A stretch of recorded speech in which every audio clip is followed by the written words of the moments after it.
Le film, il est tourné en cinémascope. C'était un format que la Fox exploitait quasiment pour tous ses films à partir des années 55, 56.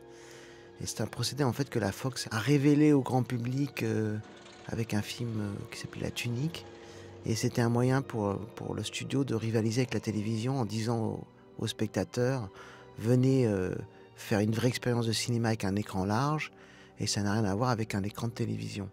Et du coup, c'est un format qui a imposé beaucoup de contraintes à des réalisateurs qui avaient eu l'habitude de travailler sur le format carré, sur le 1,33. Et ça a été un format qui a été à l'origine de beaucoup de malheurs pour des metteurs en scène. Fritz Lang détestait le cinémascope. Et c'est vrai que Fleischer, il s'en accommode avec beaucoup d'ingéniosité et d'inspiration.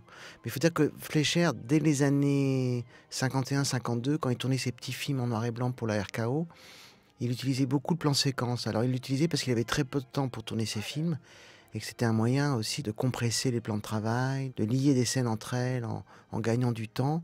Mais cette technique était imposée au départ par des contraintes économiques. Il la conserve pour les films qui tournent après pour la Fox en cinémascope. Et ce qui est très intéressant, c'est comment les contraintes finalement lui ont appris à dominer ce format qu'est le cinémascope. Preminger, par exemple, disait qu'il était presque impossible de faire du montage avec le cinémascope. C'est pour ça qu'il était plutôt à l'aise avec ce format parce qu'il faisait des plans séquences assez longs.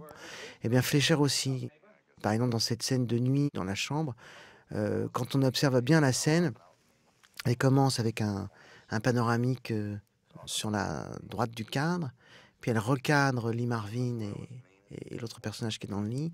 Elle refait encore un autre cadre. Quand on observe la scène vraiment en se posant juste des questions de cadre, on s'aperçoit qu'on a le sentiment que le cadre change tout le temps, mais il ne change pas tout le temps à cause du montage, il change tout le temps pendant la prise de vue. C'est-à-dire que Fleischer recadre souvent les personnages pour qu'on ne s'ennuie jamais et aussi pour faire du cinémascope une espèce de format permanent de recadrage. Donc il rejoue tout le temps la composition à l'intérieur du cadre, toujours dans le plan séquence.